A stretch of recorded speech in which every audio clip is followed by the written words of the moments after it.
shirkadda Turkiga ee la yiraahdo FNSS ayaa tijaabisay taangi gaashaaman oo bariga iyo biyahaba ku shaqeynaya kaas oo la yiraahdo saha. taangigan ayaa awood u leh inuu isgadiyo ama istoosiyo haddii uu lacag gadoomo. gaariga gaashaaman ee saha ayaa loo dhisay ciidanka badda Turkiga waxaan la dhammaystiray tijaabo sixitaan ah isagoo awood u leh inuu istoosiyo isagoo aan waxba u geysan askarta saaran isla markaana aan adeegsan hanaan dheeraad ah sida uu sheegay Ismaaciil Damiir madaxa SSB oo ah hay'ad Turkish ah oo samaysa agabka ciidamada. shirkadda FNSS ayaa 27 gaari oo noocan ah u daabulaysa ciidamada xoogga Turkiga.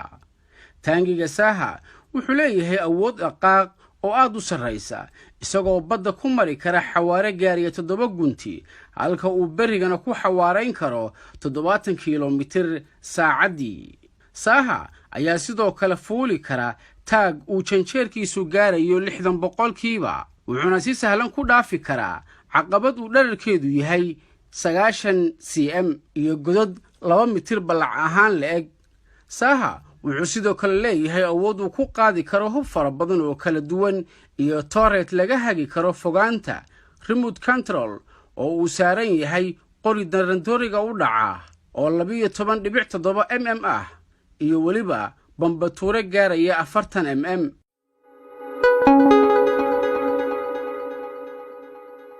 dhinaca kalena Turkiga ayaa markii ugu horeysay hawada geliyay daroon adeegsanaysa rasaas caqli leh. daroonta cusub ee la yiraahdo aksungur waa daroon joog dhexe ku duulayso oo ay Turkigu si maxalli ah u farsameeyeen. daroontan ayaa samaysay markii ugu horeysay duulimaad gaaraya 28 saacadood oo xiriir ah.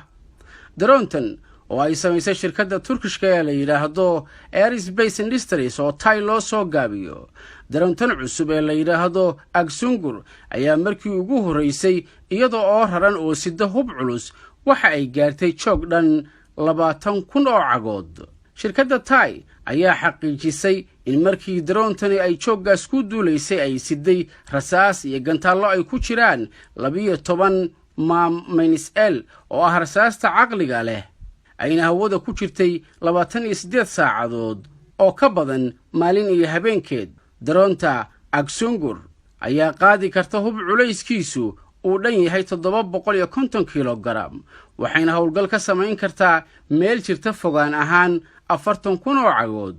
dayuuradan ayaa tijaabadan midii ka horeysay waxay hawada ku jirtay in ka badan 49 saacadood sida ay sheegtay tay waxaase markan u dhammaa hubkeeda oo ay ku qaadato ilaa iyo 6 khan oo kala duwan. aksungur ayaa sidoo kale ah daroontii ugu horeysay ee adeegsanaysa rasaasta la yiraahdo MK-82 oo lagu hagayo hanaan ay samaysay shirkadda Rokistan oo isla Turkish ah taasoo bambooyin caadi ah siinaysa awood hagitaan oo u rogaysa rasaas caqli leh. Turkiga ayaa muddooyinkii ugu dambeeyay aad u xoojiyay soo saarista hubka noocyadiisa kala duwan iyo diyaaradaha dagaalka iyagoo doonaya inay ka maarmaan dhammaan hubkii ay ka soo iibsan jireen dalka dibaddiisa.